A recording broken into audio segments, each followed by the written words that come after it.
देगा बाजी। जी हाँ, बरेली में लोकसभा चुनाव की जंग सपा और भाजपा के बीच मानी जा रही है। बरेली के मतदाताओं का कहना है कि ऊंट किस करवट बैठेगा यह कहना मुश्किल है। लोगों का कहना है कि बरेली में विकास ही अहम मुद्दा होगा। हमारे संवाददाता विजय सिंह ने लोगों से बात कर जमीनी हकीकत जानने की कोशिश की। बरेली में तीसरे चरण में मतदान होना है। यहाँ पर बुद्धिजीवी वर्ग के लोग आए हुए हैं, उनसे जानेंगे क्या स्थिति रहेगी इस चुनाव में। सबसे पहले मैं इनसे पूछूंगा, क्या नाम भाई साहब? सुनाम भाई साहब, मेरा नाम नीरज आनंद है। जी, क्या रहेगा सब चुनाव में इस बार? चुनाव में ये तो 4 जून को पता चलेगा। फिलहाल तो अभी जो है सभी पार्टियां अपने अपने दावे ठोक रही हैं। बीजेपी अलग दावे ठोक रही है, सपा अलग दावे ठोक रही है। क्योंकि जो मुद्दा रहेगा वोट डालने के लिए? मुद्दा तो अधिकतर विकास का ही रहते हैं। विकास, बेरोजगारी, महंगाई, ये मुद्दे हैं। क्या लगता है आपको, क्या महंगाई की स्थिति क्या है? महंगाई तो पहले की अपेक्षा बढ़ी है। क्या रहेगा सब मुद्दा इस बार? देखिए, विकास का मुद्दा तो हमेशा ही रहता है और बेरोजगारी तब महंगाई के विषय में हमेशा ही ये चलता रहता है। रीज़न ये है कि महंगाई जो पहले से लोग कहते हैं कि बढ़ी है, महंगाई कभी स्थिर रही नहीं है, कभी कम होती है, कभी अधिक होती है। रहा यहाँ पर हमारे यहाँ बरेली में केवल 2 ही मुख्य पार्टियाँ हैं, एक सपा और बीजेपी। समाजवादी पार्टी के जो उम्मीदवार हैं प्रवीण सिंह ऐरन, और भारतीय जनता पार्टी से जो उम्मीदवार हैं सतपाल सिंह गंगवार।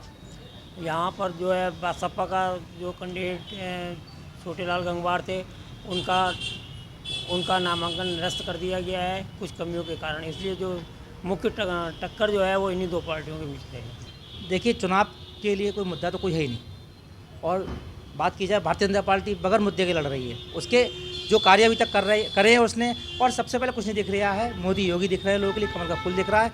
और जो राम मंदिर का जो कार्य किया उन्होंने, जो वही राम लहर चल रही है, और कोई मुद्दा नहीं, कुछ नहीं है। विकास तो अपने अपने हो ही रहे। और आप बेरोजगारी की बात हो रही थी, बेरोजगारी अब नहीं, हम तो 70 साल से ये देख रहे हैं। बेरोजगारी पहले भी थी और बेरोजगारी आज भी है, पर हाँ, हल्के हल्के रोजगार लोगों को मिल रहा है।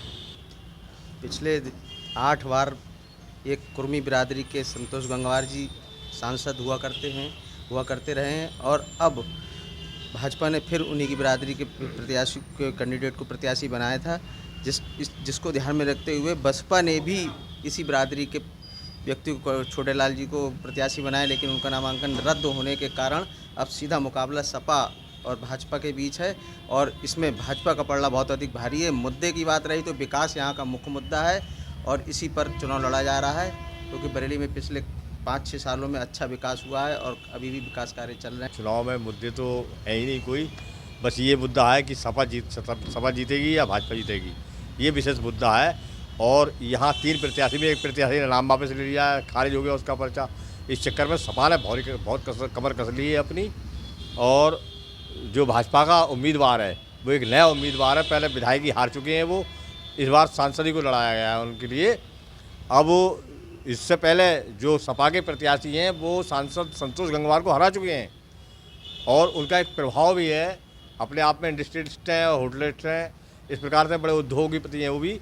और उम्मीद ये लग रही है कि टक्कर आमने सामने की है, तो हो सकता है कहीं सपा ना जीत जाए। लोकसभा चुनाव होने हुए हैं, यहाँ पर काफ़ी लोगों के विचार जाने, उनसे लगा कि वो कौन जीतेगा कौन हारेगा, विकास का मुद्दा मुख्य रूप से बताया। मैं विजय सिंह, कैमरामैन पुतन सक्सेना के साथ। देश और दुनिया की खबरों से अपडेट रहने के लिए आप अभी तक न्यूज चैनल को सब्सक्राइब करना ना भूलें, और साथ ही हर न्यूज का नोटिफिकेशन पाने के लिए बेल आइकन को भी दबाएं।